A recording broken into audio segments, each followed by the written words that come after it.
Hello everybody, and welcome to another video on my YouTube channel. Soon enough, my new Chessable course 1.d4 Simplified will come out. And in this video, I would like to give you a sneak preview of one of the lines I have discovered while working on the course. Working on openings has always been my passion, and I really enjoy analyzing openings and analyzing them with the best chess engines because this process, this analysis always leads me to discover new ideas and exciting lines. So in this video, I will show you one such discovery that I made while working on the course.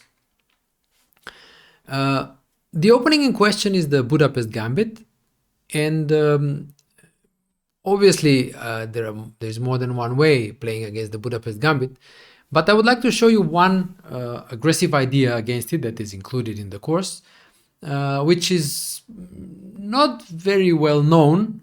In fact, the sources I have consulted have not covered this idea.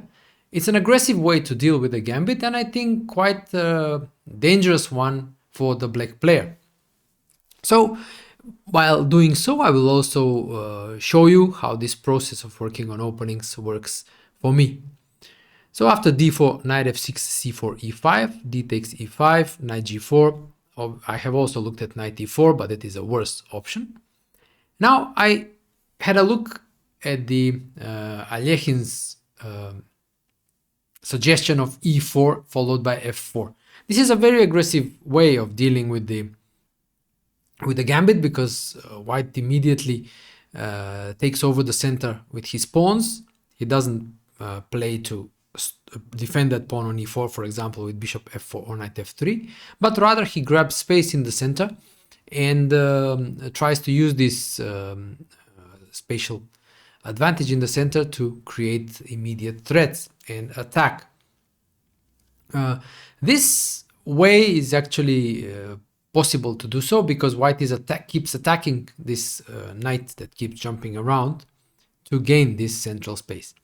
What attracted me to this line, which I have never looked at before working on the course, is that it's quite forcing. And you know, when you're looking at certain openings and lines, it's worth checking these forcing lines, which actually limit the scope of your opponent's responses. So this makes it very practical because you don't need to check or later memorize various options by your opponent. So here, by attacking the knight, knight e5 obviously is the natural move, even though I have looked at these sacrifices with d6 and so on. So knight e5 and now f4, kicking the knight even further and gaining this very nice pawn center. So knight drops back to c6, knight g6 is worse. I have also looked at that, and now knight c3. It's very important to start with the knight on c3 because keeping the knight on g1 allows for the queen to come to g4 and attack the pawn on g7, as we will soon see. Black now has to develop the dark squared bishop, and that will weaken the pawn on g7. So bishop c5 is the main move. If bishop b4, intending to take on c3, then simply bishop d2. And then apart from queen g4, simple development with knight f3, bishop d3 is quite comfortable for white, who has really excellent centralization. So bishop c5 is the main move, and now queen g4. Now this is the first surprise because it hasn't been covered in opening theory, and I think it's quite a novel way of treating this gambit in a very aggressive fashion. The queen immediately attacks the pawn on g7, and the queen, obviously being present on the king side, will serve as a basis for an attack. So castle is the most natural move. For example, if bishop d4, again perhaps maybe wanting to take on c3, then the queen g3 is a nice move, defending the knight. Okay, defending the knight, and then bishop d2 and long castle. Yeah, again continuing in aggressive manner. So short castle, and now f5. So I can bet that this will be a surprise for for the second player, as apart from being a new way to play, it's an unexpected way to play because, you know, in a way, it violates opening principles. Don't bring your queen out too early, don't move your pawns too early, and so on. Yet in fact, it's a very concrete way to play, and it's a tempo gaining move, as it introduces ideas like bishop g5, hitting the queen, or bishop h6, threatening mate.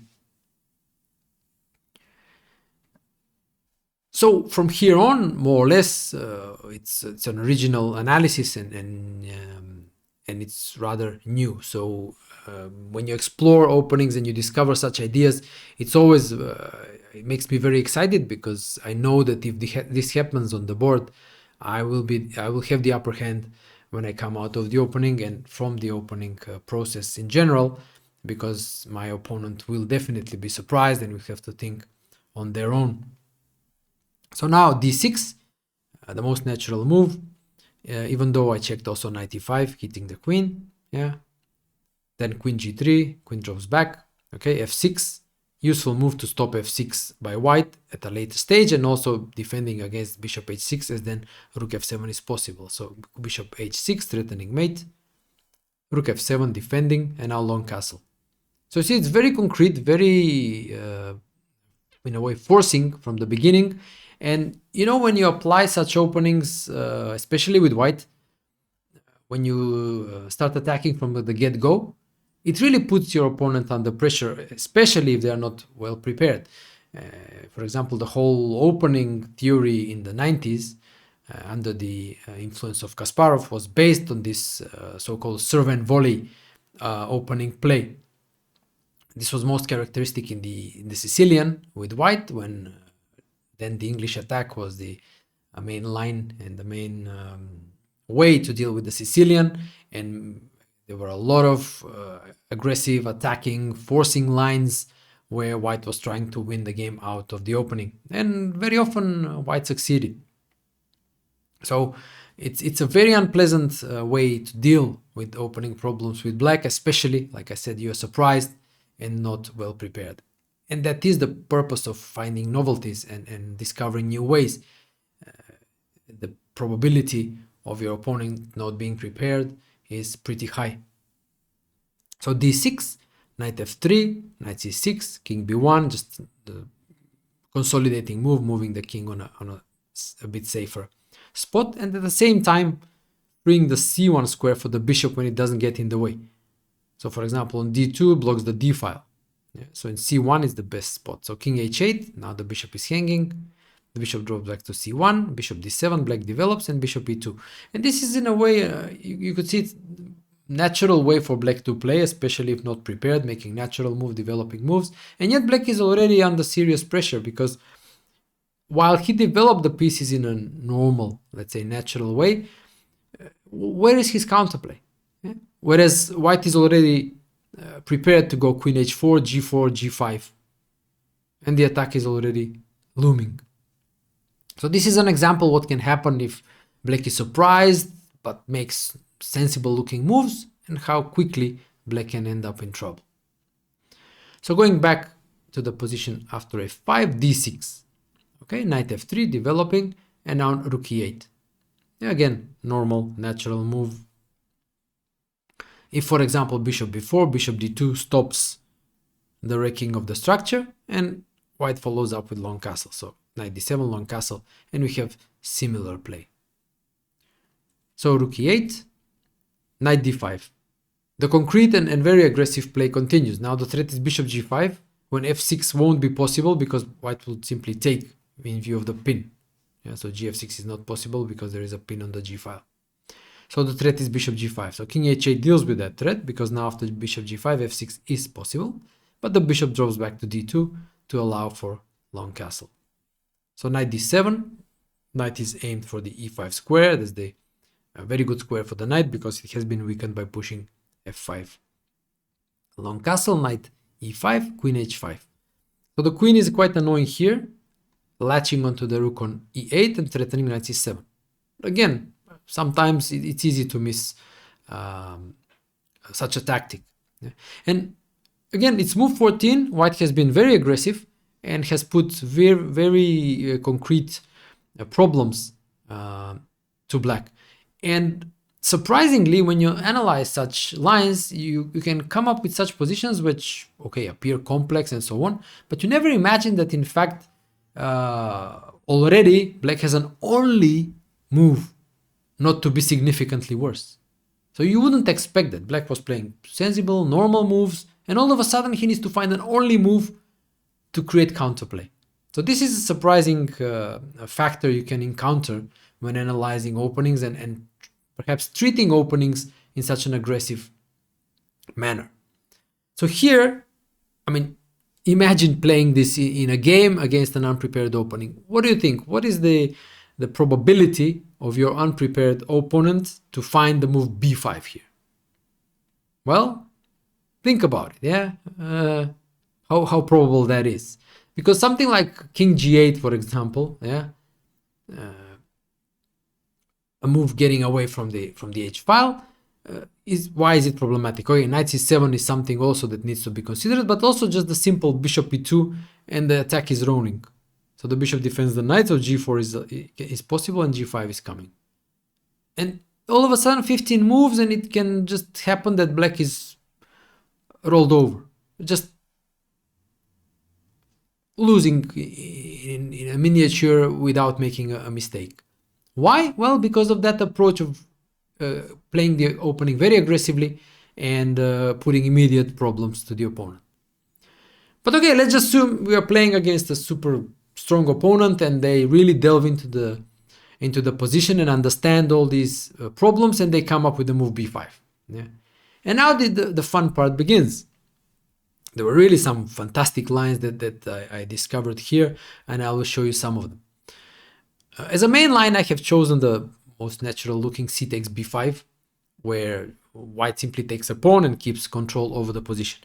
But if you want to have fun, take a look at the following ones, okay? Knight c7, okay? The natural one. That was the threat that white created by putting the queen on h5.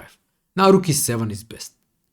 Okay, so, I mean, even if black comes up with b5, look at what they need to find to survive. Okay, I'm just showing the main lines to you get a feeling of the difficulty of the problems black has in this position. Obviously, take the rook, and now bc4.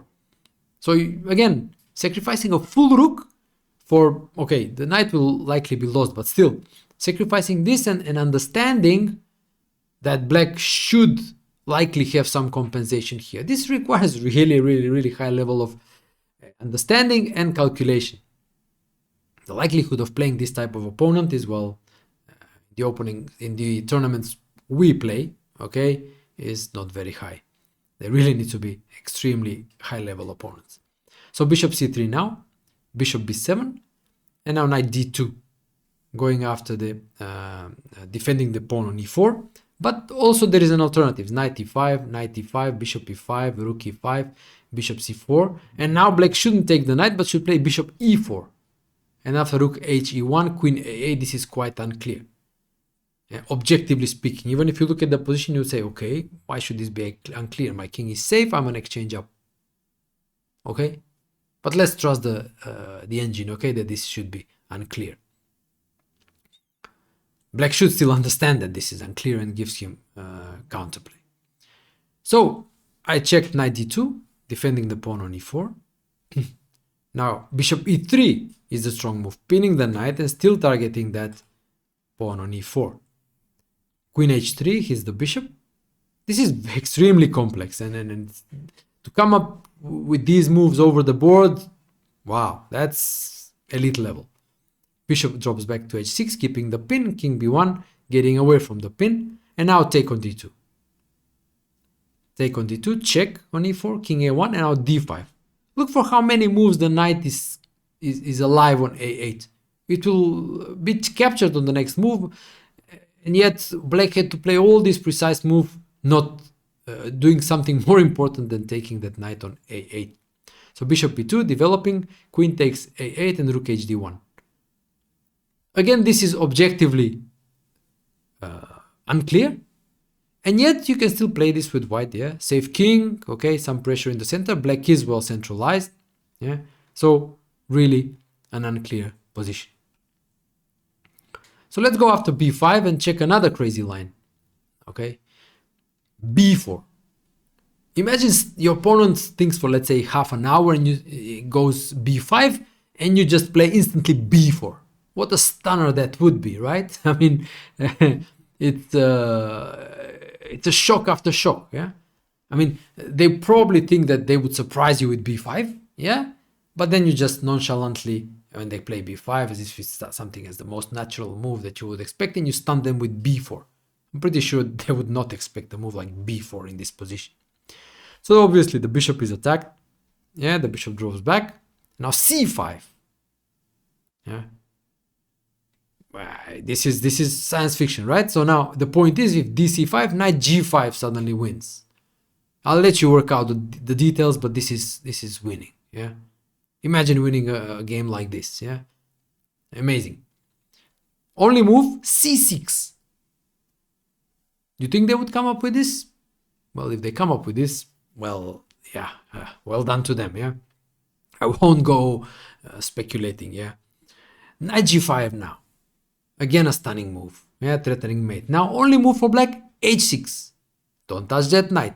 Again, I won't be going into the details. Check them out for yourself, but I'm just showing you just the main line to show you the beauty that you can come up with when analyzing openings and variations like this.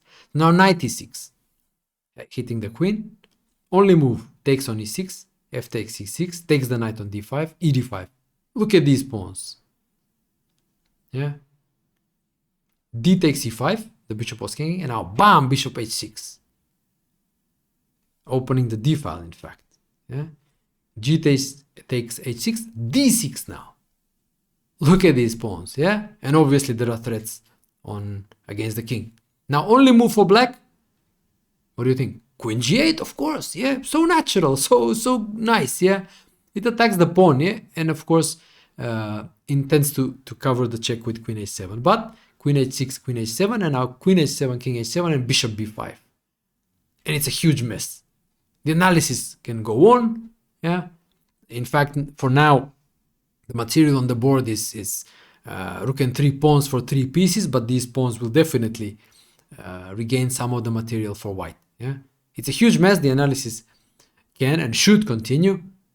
And again, I'm just showing you this is 10 lines, 10 moves deep into the variation after b4. And I just show you how many only moves black has to play just to survive. So this is just incredible stuff, yeah?